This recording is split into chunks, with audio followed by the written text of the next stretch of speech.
வணக்கம். Chennai ஃப்ளேவரில் chicken tikka masala pasta பண்ணலாமா?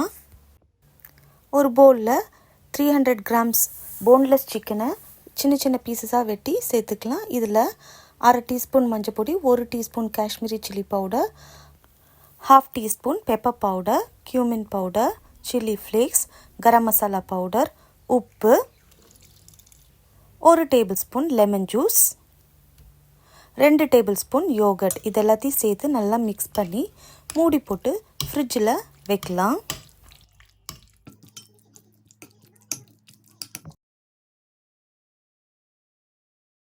ஒரு பாத்திரத்தில் கொஞ்சம் தண்ணி சேர்த்து தண்ணி நல்லா கொதித்ததும் நம்மளோட பாஸ்தாவை இதில் சேர்த்து நல்லா வேக விடலாம்.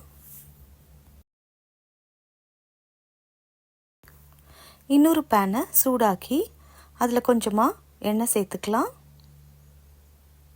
எண்ணெய் காஞ்சதும் சின்ன சின்னதாக வெட்டின வெங்காயம், 1 பச்சை மிளகாய் சேர்த்து நல்லா வதக்கி விடலாம். வெங்காயம் நல்லா வதங்கி வரட்டும்.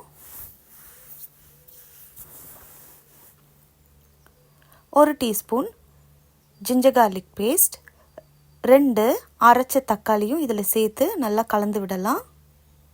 கூடவே 1/4 teaspoon Kashmiri chilli powder, coriander powder, chilli flakes இதெல்லாத்தையும் சேர்த்து நல்லா மிக்ஸ் பண்ணி ஒரு 2 மினிட்ஸ்க்கு லோ ஃப்ளேமில் குக் பண்ணி எடுத்துக்கலாம். இதில் நம்ம ஏற்கனவே மேரினேட் பண்ணி வச்சுருக்க சிக்கனை சேர்த்து நல்லா கலந்து விட்டு மூடி போட்டு இதை வேக விடணும்.